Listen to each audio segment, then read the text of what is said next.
మొదటిసారి దేశానికి ప్రజాస్వామిక ఎన్నికలు జరిగితే 47లో స్వతంత్రం వచ్చి ప్రొవిన్షియల్ పార్లమెంట్ ఉన్న తర్వాత 52లో ఎన్నికైన తర్వాత 64 చనిపోయేంత సేపు కూడా ప్రధానమంత్రిగానే ఉండి ఈ దేశానికి సంబంధించి ఒక గట్టి పునాది వేసింది కాబట్టి ఇవాళ దేశం ఈ విధంగా ఉంది.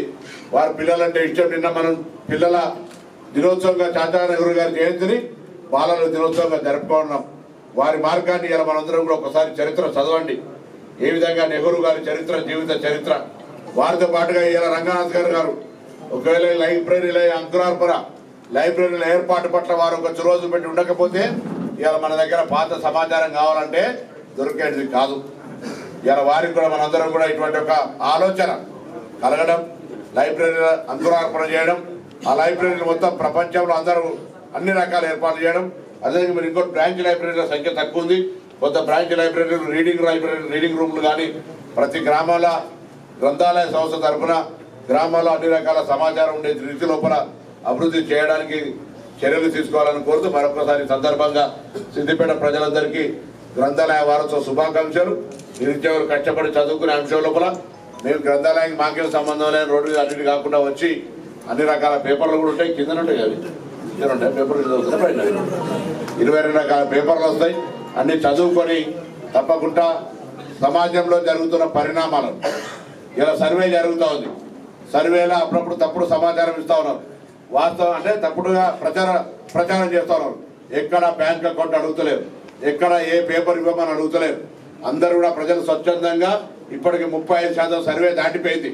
కానీ దాని మీద అపోహలు సృష్టించే ప్రయత్నం జరుగుతూ ఉంది. నేను మరొకసారి గ్రంథాలయం గురించి మాట్లాడుతూ ఉన్నా. దయచేసి తెలంగాణ సమాజం భవిష్యత్తు ప్రణాళికలను తయారు చేయడానికి మనిషికి ఏదైనా ఇబ్బంది అయితే ఎట్లయితే మనం స్కానింగో మెగా హెల్త్ చెకప్ చేసుకుంటామో ఇలా తెలంగాణ రాష్ట్ర ప్రభుత్వం ప్లానింగ్ డిపార్ట్మెంట్ నుంచి 1,16,00,000 ఇళ్లకు 87,000 మంది ఎమ్యునరేటర్లను పెట్టి ఇంటింటికి పంపిస్తూ ఉన్నాం.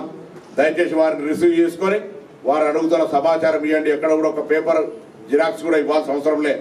మీరు ఒక కులం చెప్పదలుచుకోకపోతే కూడా చెప్పని వాళ్ళందరూ కూడా 999 ఆప్షన్ ఉంది.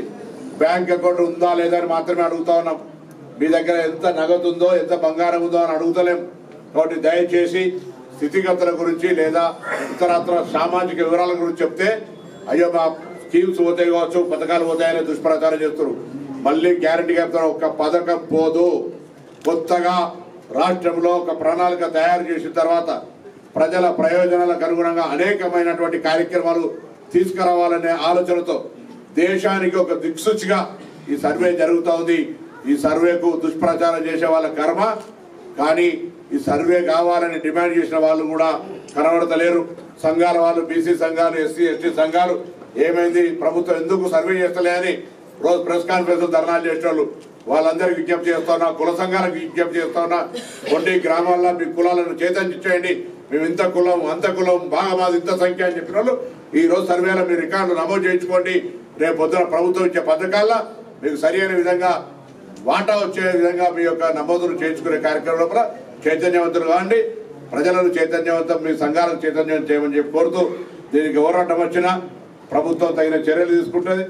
అట్లనే మామూలు ఎమ్యునరేటర్లు కూడా పోయిన వాళ్ళతో జాగ్రత్తగా ఉండాలని, వాళ్ళతో సౌహృద వాతావరణంలో సమాచారం తీసుకోవాలని కోరుతూ ఆ కార్యక్రమాన్ని కూడా దయచేసి అందరూ భాగస్వాములు కావాలని సందర్భంగా విజ్ఞప్తి చేస్తూ గ్రంథాలయ వారోత్సవ దినోత్సవ శుభాకాంక్షలు కూడా మరొకసారి మీ అందరికీ తెలియజేస్తాం.